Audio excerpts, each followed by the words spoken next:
وہی احمق ہیں مگر جانتے نہیں۔ ترجمہ کنز العرفان۔ اور جب ان سے کہا جائے کہ تم اسی طرح ایمان لاؤ جیسے اور لوگ ایمان لائے تو کہتے ہیں کیا ہم بے وقوفوں کی طرح ایمان لائیں؟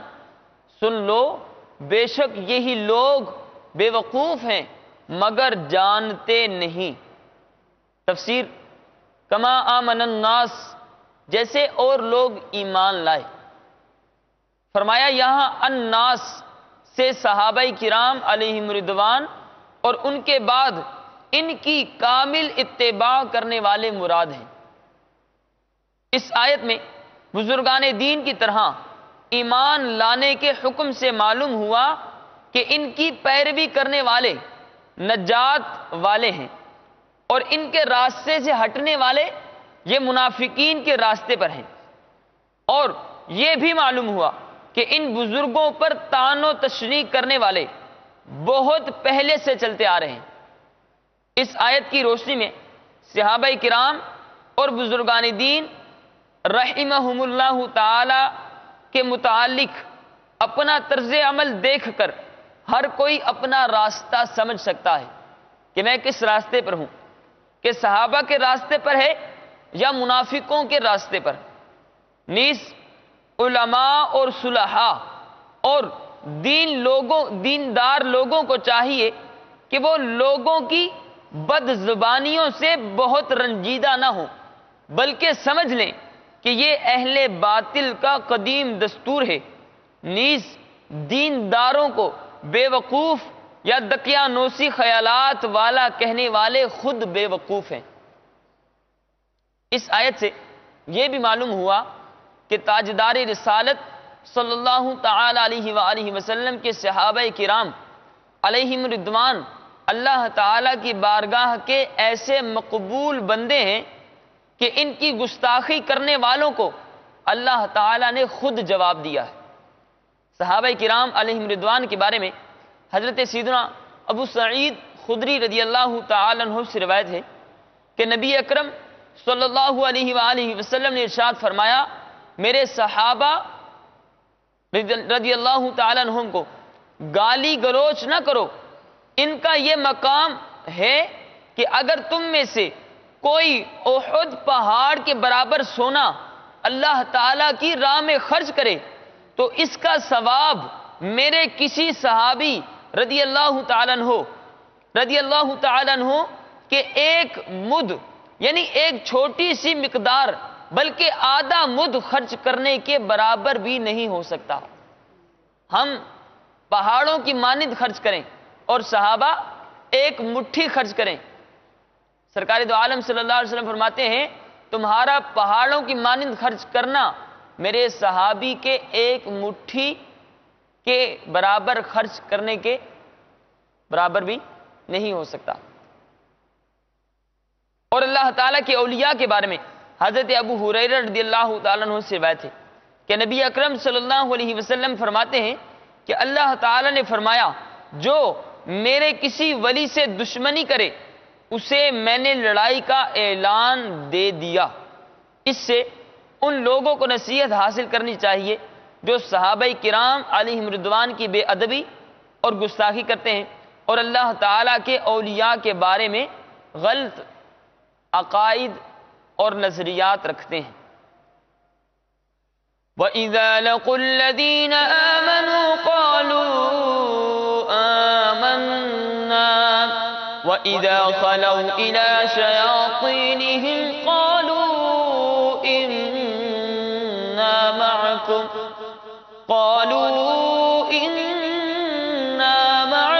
إِنَّمَا نَحْنُ مُسْتَهْزِئُونَ۔ ترجمہ کنز الایمان۔ اور جب ایمان والوں سے ملیں تو کہیں ہم ایمان لائے، اور جب اپنے شیطانوں کے پاس اکیلے ہوں تو کہیں ہم تمہارے ساتھ ہیں، ہم تو یوں ہی ہنسی کرتے ہیں۔ ترجمہ کنز العرفان۔ اور جب یہ ایمان والوں سے ملتے ہیں تو کہتے ہیں ہم ایمان لا چکے ہیں، اور جب اپنے شیطانوں کے پاس تنہائی میں جاتے ہیں تو کہتے ہیں ہم تمہارے ساتھ ہیں، ہم تو صرف ہنسی مذاق کرتے ہیں۔ تفسیر وَإِذَا لَقُوا الَّذِينَ آمَنُوا، اور جب یہ ایمان والوں سے ملتے ہیں۔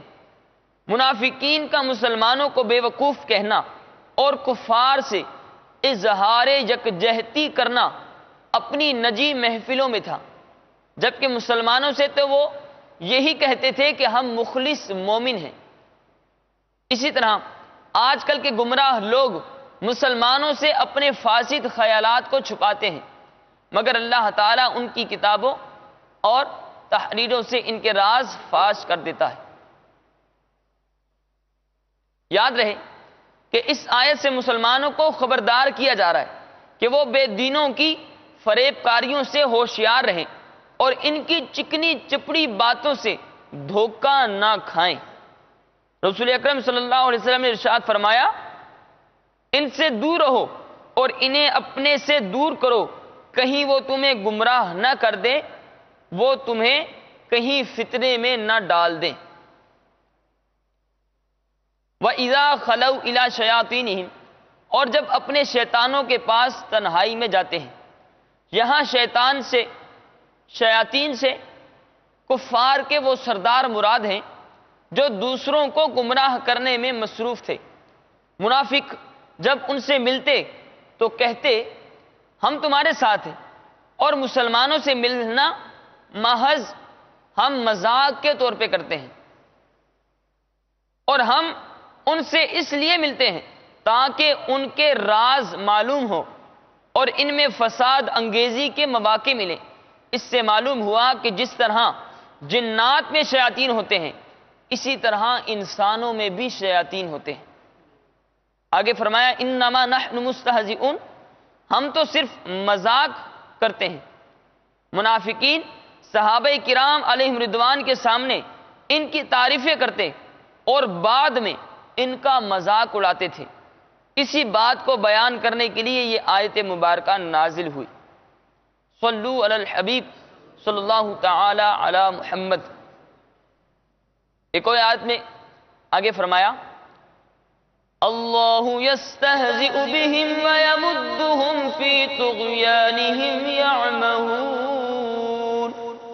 ترجمہ کنز ایمان، اللہ ان سے استہزاء فرماتا ہے جیسا اس کی شان کے لائق ہے، اور انہیں ڈھیل دیتا ہے کہ اپنی سرکشی میں بھٹکتے رہیں۔ ترجمہ کنز عرفان، اللہ ان کی ہنسی مذاق کا انہیں بدلہ دے گا، اور ابھی وہ انہیں مہلت دے رہا ہے کہ یہ اپنی سرکشی میں بھٹکتے رہیں۔ اس کی تفسیر میں فرمایا اللہ تعالیٰ استہزاء یعنی مذاق کرنے اور تمام عیوب سے پاک ہے۔ یہاں جو اللہ تعالیٰ کی طرف استہزاء کی نسبت ہے، اس سے مراد منافقوں کے استہزاء کا بدلہ دینا ہے، اور بدلے کے وقت عربی اور اردو میں اسی طرح کا لفظ دہرایا جاتا ہے جیسے کہا جائے کہ برائی کا بدلہ برائی ہی ہوتا ہے، حالانکہ برائی کا بدلہ تو عدل و انصاف اور آدمی کا حق ہوتا ہے۔ صلو علی الحبیب صلی اللہ تعالی علی محمد صلی اللہ تعالی علیہ وآلہ وسلم۔ فرمان مصطفیٰ صلی اللہ تعالی علیہ وآلہ وسلم، فرمایا جس کے پاس میرا ذکر ہو اور اس نے مجھ پر درود پاک نہ پڑھا، تحقیق وہ بدبخت ہو گیا۔ صلو علی الحبیب صلی اللہ تعالی علی محمد صلی اللہ تعالی علیہ وآلہ وسلم۔ حضرت سیدنا عقبہ بن عامر رضی اللہ تعالیٰ عنہ سے روایت ہے، اللہ عز و جل کے پیارے نبی مکی مدنی عربی قرشی صلی اللہ علیہ وآلہ وسلم کا فرمان صحت نشان ہے، جس کھانے پر اللہ عز و جل کا نام نہ لیا گیا ہو وہ بیماری ہے، اور اس میں برکت نہیں ہے، اور اس کا کفارہ یہ ہے کہ اگر ابھی دسترخوان نہ اٹھایا گیا تو بسم اللہ پڑھ کر کچھ کھا لے، اور دسترخوان اٹھا لیا گیا ہو تو بسم اللہ پڑھ کر انگلیاں چاٹ لے۔ حضرت سیدنا حذیفہ رضی اللہ تعالیٰ عنہ سے روایت ہے کہ تاجدار مدینہ قرار قلب و سینہ صلی اللہ علیہ وآلہ وسلم کا فرمان با قرینہ ہے، جس کھانے پر بسم اللہ نہ پڑھی جائے وہ کھانا شیطان کے لیے حلال ہو جاتا ہے۔ یعنی کھانے پر بسم اللہ نہ پڑھی جائے تو اس صورت میں شیطان بھی اس کھانے میں شریک ہو جاتا ہے۔ کھانے سے پہلے بسم اللہ نہ پڑھنے کے سے کھانے میں بے برکتی ہوتی ہے۔ حضرت سیدنا ابو ایوب انصاری رضی اللہ تعالیٰ عنہ فرماتے ہیں کہ ہم تاجدار رسالت ماہ نبوت صلی اللہ علیہ وآلہ وسلم کی خدمت میں حاضر تھے۔ کھانا پیش کیا گیا، ابتدا میں اتنی برکت ہم نے کسی کھانے میں نہ پائی، مگر آخر میں بڑی بے برکتی دیکھی۔ ہم نے عرض کی یا رسول اللہ عز و جل و صلی اللہ علیہ وآلہ وسلم ایسا کیوں ہوا؟ ارشاد فرمایا ہم سب نے کھانا کھاتے وقت بسم اللہ پڑھی تھی، پھر ایک شخص بغیر بسم اللہ پڑھے کھانے کو بیٹھ گیا، اس کے ساتھ شیطان نے کھانا کھا لیا۔ حضرت سیدنا سلمان فارسی رضی اللہ تعالی عنہ روایت کرتے ہیں، رحمت عالم، نور مجسم، شاہ بنی آدم، رسول محتشم صلی اللہ علیہ وآلہ وسلم نے ارشاد فرمایا جسے یہ بات پسند ہو کہ شیطان اس کے پاس سے نہ تو کھانا پائے اور نہ قیلولہ کرنا پائے اور نہ ہی رات گزار سکے، تو اسے چاہیے کہ جب گھر میں داخل ہو تو سلام کر لے اور کھانے کے لیے بسم اللہ پڑھ لے۔ مفسر شہید حکیم الامت مفتی احمد یار خان علیہ رحمہ فرماتے ہیں گھر میں داخل ہوتے وقت بسم اللہ الرحمن الرحیم پڑھ کر پہلے سیدھا قدم دروازے میں داخل کریں، پھر گھر والوں کو سلام کرتے ہوئے گھر کے اندر آئیں۔ اگر گھر میں کوئی نہ ہو تو السلام علیکہ ایھا النبی ورحمۃ اللہ وبرکاتہ کہیے۔ بعض بزرگوں کو دیکھا گیا ہے کہ دن کی ابتدا میں گھر میں داخل ہوتے وقت بسم اللہ الرحمن الرحیم اور قل هو اللہ شریف پڑھ لیتے ہیں کہ اس سے گھر میں اتفاق بھی رہتا ہے، یعنی جھگڑا نہیں ہوتا، اور روزی میں برکت بھی۔ ام المؤمنین حضرت سیداتنا عائشہ صدیقہ رضی اللہ تعالی عنہا فرماتی ہیں تاجدار مدینہ سلطان مکہ مکرمہ صلی اللہ علیہ وآلہ وسلم نے ارشاد فرمایا جب کوئی شخص کھانا کھائے تو اللہ عز و جل کا نام لے، یعنی بسم اللہ پڑھے، اور اگر شروع میں بسم اللہ پڑھنا بھول جائے تو یوں کہے بسم اللہ اولہ و آخرہ۔ اللہ رب العالمین کی بارگاہ میں دعا ہے جو کچھ سنا اسے یاد رکھنے، عمل کرنے اور دوسروں تک پہنچانے کی توفیق عطا فرمائے، آمین بجاہ النبی الامین صلی اللہ تعالی علیہ وآلہ وسلم۔ الحمدللہ رب العالمین والصلاة والسلام علی سید المرسلین۔ یا الہی رحم فرما مصطفیٰ کے واسطے، یا رسول اللہ کرم کیجے خدا کے واسطے، مشکل حل کر شہ مشکل کشا کے واسطے، کربلائیں رد شہید کربلا کے واسطے، سید سجاد کے صدقے میں ساجد رکھ مجھے، علم حق دے باقر علم خدا کے واسطے، صدق صادق کا تصدق صادق الاسلام کر، بے غضب راضی ہو کاذب اور رضا کے واسطے، بہر معروف و سری معروف دے بے خود سری، جند حق میں گنجنے دے باصفا کے واسطے،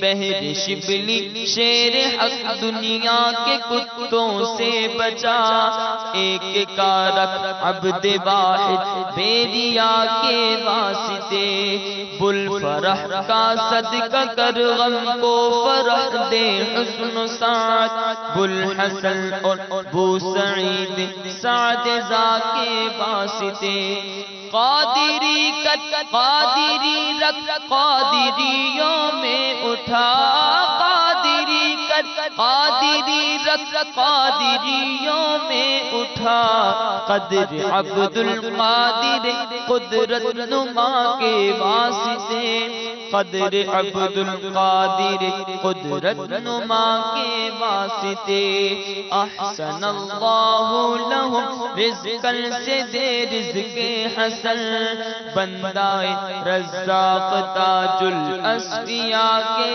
واسطے، نصر بھی صالح کا صدقہ صالح و منصور رکھ، دے حیات دین محیی جاں فضا کے واسطے، طور عرفان و علو حمد و حسنہ و بہا، دے علی موسیٰ حسن احمد بہا کے واسطے، بہر ابراہیم مجھ پر نار غم گلزار کر، بھیک دے داتا بھکاری بادشاہ کے، خانہ دل کو زیاد روح ایمان کو جمال، شہزیا مولا جمال الاولیاء کے واسطے، دے محمد کے لیے روزی کا رحمت کے لیے، خوان فضل اللہ سے حصہ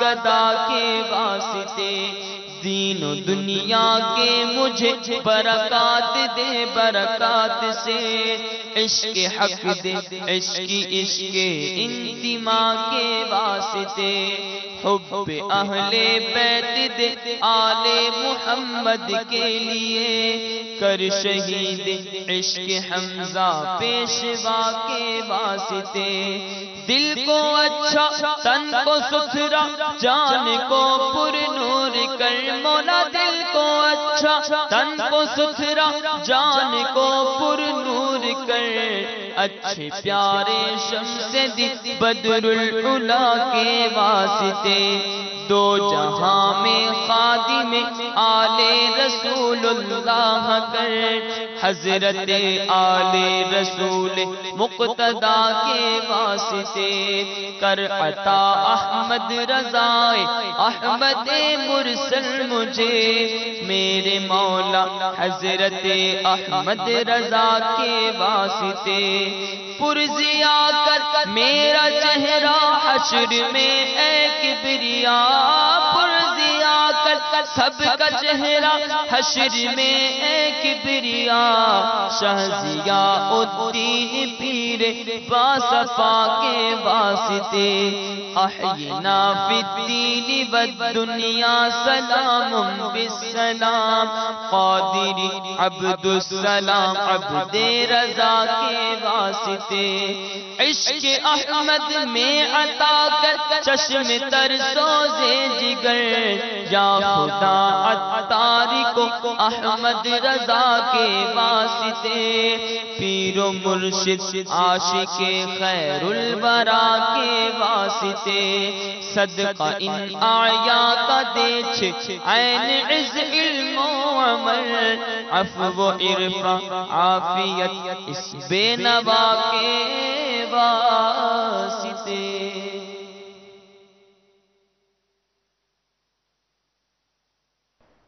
ان تمام بزرگوں کا صدقہ مالک ہم سب کے سینے کو مدینہ بنا۔ اے مالک و مولا، جو درس و بیان ہوا اس کی غلطی کوتاہیاں تمام صغیرہ کبیرہ گناہ معاف فرما، عمل کا جذبہ عطا فرما، ہمیں پرہیزگار، متقی، ماں باپ کا فرما بردار، اپنا اور اپنے مدنی حبیب صلی اللہ علیہ وآلہ وسلم کا مخلص عاشق بنا۔ اے مالک مولا عز و جل، مسلمانوں کو بیماریوں، قرضداریوں، بے اولادیوں، بے جا مقدمہ بازیوں، طرح طرح کی گھریلو پریشانیوں سے نجات عطا فرما۔ مالک مولا اس پورے مدنی حلقے کا صدقہ مالک مولا عز و جل ہمارے بیماروں کو صحت عطا فرما، ہمارے بیماروں کو شفاء کاملہ عطا فرما۔ جہاں کئی مسلمان بیمار ہیں مالک سب کو صحت و تندرستی عافیت کے ساتھ عطا فرما۔ اے مالک مولا عز و جل ہم سب کو بار بار اسی سال حج بیت اللہ کی سعادت نصیب فرما۔ مالک مولا بار بار میٹھا میٹھا مدینہ دیکھنا نصیب فرما۔ مدینہ پاک کی خوشبودار معطر ہواؤں کا واسطہ ہم سب کی تمام دل نیک جائز تمناؤں کو قبول فرما۔ کہتے رہتے ہیں دعا کے واسطے بندے تیرے، کر دے پوری آرزو ہر بے کس و مجبور کی۔ ان اللہ و ملائکتہ یصلون علی النبی یا ایہا الذین آمنوا صلوا علیہ وسلموا تسلیما۔ صلی اللہ علی النبی الأمی وآلہ صلی اللہ علیہ وسلم صلاة و سلاما علیک یا سیدی یا رسول اللہ۔ سبحان ربک رب العزت عما یصفون وسلام علی المرسلین والحمد للہ رب العالمین۔ بحق لا الہ الا اللہ محمد رسول اللہ۔ ایک مدنی نعام عطار پائے کرم کر پائے مصطفیٰ یا الہی کرم کر پائے مصطفیٰ یا الہی۔ بروز جمعرات صبح 7:30 بجے جانیے مقصد حیات سلسلہ اسلامی زندگی میں براہ راست کرے تجھ پہ جہاں میں صبح 10:10 پر حقائق و نصیحت پر مبنی سنت و بھرا بیان براہ راست۔ ایسا کرے تجھ پہ جہاں دن 11 بجے فضول رسم و رواج سے محفوظ رہنے کے لیے دیکھیے سلسلہ اسلام اور شادی۔ مجھے ہو دن 12 بجے زیست سرکش سے پلٹنے والوں کا سلسلہ مدنی انقلاب۔ مجھے ہو دن 1:15 بجے امیر اہل سنت دامت برکاتہم العالیہ کا سنت و بھرا بیان۔ پہ جہاں میں دوپہر 4 بجے سنتوں کی کاوشوں پر مبنی دعوت اسلامی کی مدنی خبریں۔ تجھ پہ جہاں میں اے دعوت اسلام تیرے دھوم۔ شام 6 بجے اللہ عز و جل کی پاکیزہ بندی کے فیضان سے لبریز دیکھیے فیضان مریم رضی اللہ تعالی عنہا۔ تیرے دھوم مجھے رات 7:45 بجے براہ راست ہفتہ وار سنت و بھرا اجتماع۔ ایسا کرے تجھ ہفتہ وار سنت و بھرے اجتماع کے بعد دیکھیے خدمات دعوت اسلامی سے مزین دعوت اسلامی کی مدنی خبریں براہ راست۔ کرے تجھ پہ جہاں رات 9:30 بجے ہند کے ہفتہ وار سنت و بھرے اجتماع کے لیے سنت و بھرا بیان براہ راست۔ تیرے دھوم مجھے رات 11:15 بجے دیکھیے امیر اہل سنت دامت برکاتہم العالیہ کا سنت و بھرا بیان۔ موضوع ہے کھانے کا اسلامی طریقہ۔ مجھے ہو اللہ رات 12 بجے دعوت اسلامی کی مدنی خبریں۔ کرے تجھ پہ جہاں رات 12:40 پر زیست سرکش سے پلٹنے والوں کا سلسلہ مدنی انقلاب۔ ایسا کرے تجھ پہ جہاں رات 2 بجے فضول رسم و رواج سے محفوظ رہنے کے لیے دیکھیے سلسلہ اسلام اور شادی تیرے دھوم مدنی چینل پر۔ اے دعوت اسلام تیرے دھوم اونچی ہو. صدر الشریعہ بدر الطریقہ مولانا امجد علی آدمی رحمۃ اللہ علیہ بہار شریعت کے 11ویں حصے میں ارشاد فرماتے ہیں کہ عیب دار شے کو بغیر عیب بتائے بیچنا حرام اور گناہ کبیرہ ہے. حرام اور گناہ کبیرہ ہے. سرکار دو عالم صلی اللہ تعالی علیہ وسلم نے فرمایا کہ جس نے عیب دار شے کو بیچا اور اس کے عیب کو ظاہر نہ کیا وہ ہمیشہ اللہ تعالیٰ کی ناراضگی میں رہے گا. اور ایک دوسری روایت میں ہے کہ جس نے عیب دار شے کو بیچا اور اس کے عیب کو ظاہر نہ کیا اس پر ہمیشہ اللہ کے فرشتے لعنت کرتے رہتے ہیں. ایک اور حدیث مبارک سرکار دو عالم صلی اللہ تعالی علیہ وسلم نے فرمایا کہ مسلمان کا بھائی ہے اور جب مسلمان اپنے بھائی کے ہاتھ کوئی چیز بیچے جس میں عیب ہو تو جب تک عیب بیان نہ کرے اس کے لیے بیچنا حلال نہیں. ایک اور مشہور روایت نبی کریم صلی اللہ تعالی علیہ وسلم غلے کی ایک ڈھیری کے پاس سے گزرے. اس میں ہاتھ ڈالا تو اس میں تری محسوس ہوئی. سرکار صلی اللہ علیہ وسلم نے فرمایا کہ اے غلے والے یہ کیا ہے کہ اوپر خشک اور نیچے جو ہے وہ تر اور بھیگی ہوئی جو ہے وہ غلہ ہے. تو اس نے عرض کیا کہ حضور بارش ہو گئی تھی تو اس کی وجہ سے بھیگ گیا. تو فرمایا کہ وہ جو بھیگا ہوا تھا وہ اوپر کیوں نہیں کر دیا؟ جو بھیگا ہوا تھا وہ اوپر کیوں نہیں کر دیا؟ جو دھوکہ کرے اس کا ہم سے کوئی تعلق نہیں. جو دھوکہ دے اس کا ہم سے کوئی تعلق نہیں. تو اب یہ صورت کتنی رائج ہے کہ اوپر جو ہے وہ اچھا مال اور نیچے گھٹیا مال. ٹھیلے والے کے بعد جاتے ہیں پھل خریدتے ہیں, ایک لمحے کے لیے نظر ادھر سے ادھر ہوئی اور ساتھ ہی جو ہے وہ خراب چیز جو ہے وہ تھیلی کے اندر منتقل. تو یہ صورتیں جتنی بھی ہیں یہ ساری صورتیں یہ ناجائز ہیں. تو تجارت میں عیب دار شے کو بغیر عیب بتائے بیچنا یہ حرام. عیب سے کیا مراد ہے؟ عیب کی تعریف ہے. صدر الشریعہ علیہ رحمہ ارشاد فرماتے ہیں کہ شریعت میں جس عیب کی وجہ سے شے کو واپس کیا جا سکتا ہے وہ ہے کہ جس کی وجہ سے تاجروں کی نظر میں چیز کی قیمت کم ہو جاتی ہے. مثال کے طور میں ہم بالکل کوئی ان ٹچ کوئی چیز خریدتے ہیں جو بالکل نیو ہے, 0 میٹر چیز ہے, وہ ہم خریدتے ہیں. اس کی قیمت کچھ اور ہے. اور جو شے کھلی ہوئی ہے ایک مرتبہ, جیسے گاڑی ہے اس کا انجن بنا ہوا, یا جیسے موبائل ہے ایک مرتبہ کھل چکا ریپیئر ہو چکا, اس کی قیمت کچھ اور ہے. تو اب یہ چیز کا کھل جانا, الیکٹرانکس کی اگر چیزیں ہیں اس چیز کا کھل جانا جو ہے یہ اس کے اندر عیب ہے, یہ اس میں عیب ہے. اور یہ وہ عیب ہے کہ جس کا بتانا ضروری ہے.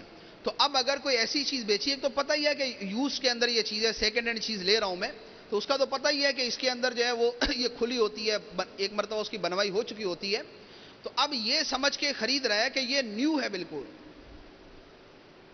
اور حقیقت کے اندر وہ شے بالکل نیو نہیں ہے بلکہ ایک مرتبہ کھل چکی ہے. یہ اس چیز کے اندر عیب ہے. اب اس عیب کا بتانا ضروری ہے. تو اب الیکٹرانکس کے اعتبار سے جس چیز کی وجہ سے شے کی قیمت کم ہو جاتی ہے وہ عیب. کپڑے کے اندر جس چیز کی وجہ سے کپڑے کی قیمت کم ہو جاتی ہے وہ عیب. جیسے رنگ کپڑے کا کچا ہے یا پکا, کپڑے کا بعد میں دھاگا تو نہیں نکل آئے گا. ایک وہ کپڑا ہے کہ جس کا دھاگا نہیں نکلتا, جس کے اوپر جو ہے وہ دانے سے نہیں نکلتے. دوسرا وہ کپڑا ہے کہ 1 مہینہ پہنے گے اس کے دھاگے نکلنا شروع ہو جائیں گے, اس کے اوپر جو ہے وہ دانے سے نکلنا شروع ہو جائیں گے. یہ کپڑے کے اندر عیب ہے. اب یہ سمجھ کے خریدا جا رہا ہے کہ کپڑا اعلیٰ کوالٹی کا ہے, اچھا ہے, اور اس میں یہ عیب موجود ہے. اگر یہ موجود ہے تو اس کا بتانا ضروری ہے. اس کو بغیر بتائے بیچنا حرام. تو یہ 2-3 مثالیں عرض کی ہیں. تو اب ہر شخص اپنے کاروبار کے اعتبار سے سمجھ سکتا ہے کہ کون سی شے ہے کہ جس کی وجہ سے چیز کی قیمت کم ہو جاتی. جس شے کی وجہ سے چیز کی قیمت کم ہو جائے وہ عیب, اس کا بتانا ضروری, اور بغیر بتائے بیچنا حرام اور گناہ کبیرہ. اور اگر بیچ دیا اور خریدار کو بعد میں پتہ چلا اور وہ واپس کرنے آئے تو اس کا واپس کرنا ضروری. یہ اس سے متعلقہ چند احکام. ہاں, اس میں ایک چیز جو ہے وہ عرض کر دوں کہ ہر چیز کے اندر واپس کرنا ہی جو ہے وہ نہیں ہوتا کہ عیب دار شے کو واپس ہی کیا جائے. اس کے اندر بھی کچھ حد بندی ہوتی ہے.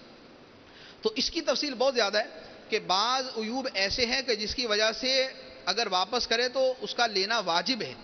بعض صورتیں ایسی بھی ہوتی ہیں کہ جس میں یہ گنجائش ہوتی ہے کہ اس میں جو ہے اس شے کو واپس نہیں کیا جائے گا ہاں عیب کی وجہ سے اس شے کی قیمت جتنی کم ہو گئی وہ قیمت وصول کی جائے گی. مثال کے طور پہ اب جو چیز ہم نے خریدی ہے وہ ہے 100 روپے کی، بعد میں ایسا عیب نکلا کہ اس عیب کی وجہ سے واپس نہیں کر سکتا، ہاں اپنی زائد قیمت واپس لے سکتا ہے، اور عیب دار شے ہے 40 روپے کی، تو اب ہم شے واپس نہیں کریں گے بلکہ جو 60 روپے ہم نے زیادہ دیے وہ 60 روپے اس سے وصول کریں گے. یہ صورتیں بھی ہوتی ہیں. تو اس کی بہت زیادہ تفصیل ہے. بہار شریعت سے